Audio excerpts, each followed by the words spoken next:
PFAs. Moose Jaw is home to the Canadian Armed Forces Base, the home of the Snowbirds, 1,000 active military service members, and many of these people have linked their serious, sometimes fatal health issues like cancers to their working conditions. When I mentioned this to Meg, what really shocked me was Meg's response that maybe the PFAs are the least of their problems. So, Meg, I'd like you to explain to people what you explained to me about pilots and the military people and what they are exposed to and what they are struggling with health-wise. Yes. I actually flew gliders at one point. I love pilots. I think that flying is amazing. And so, and I've hung around with pilots and have a world of respect for them. And so, you've probably heard about the kinds of things that PFAS is used for. It's very water repellent. And so it's used for de-icing. And it also is, it doesn't burn, and it's really good for firefighting foams. And so these are two major uses. They're known to be toxic, so they're reserved for the most urgent, high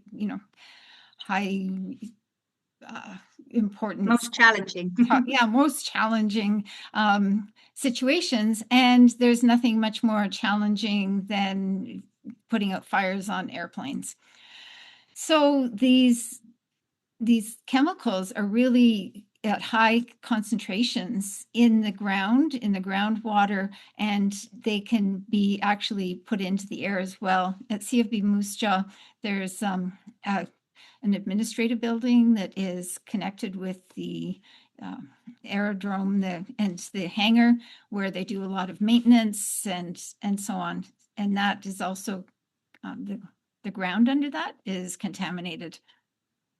So, we've got all of these chemicals, not only the PFAS, but the solvents and the fuels and so on that are used in maintenance of these aircraft that are in the soils and so on.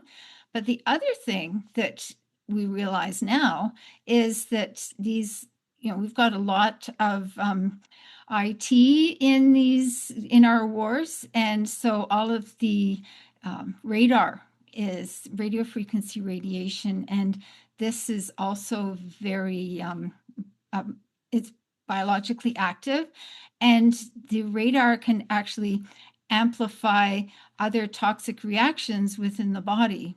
There is something called microwave catalysis that speeds up chemical reactions. So there's interactions possible between the radio frequency exposures and the chemical exposures, but there's quite a soup.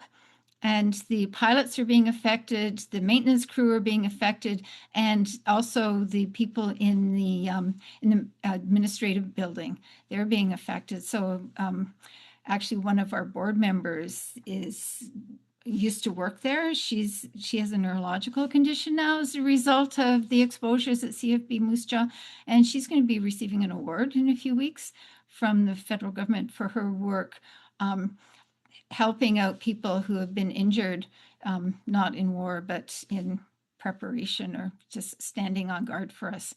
And we can't afford to be doing that. We don't want, to be harming our military. So there's a bit of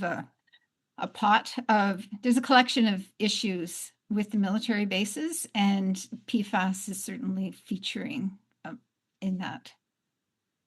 I'm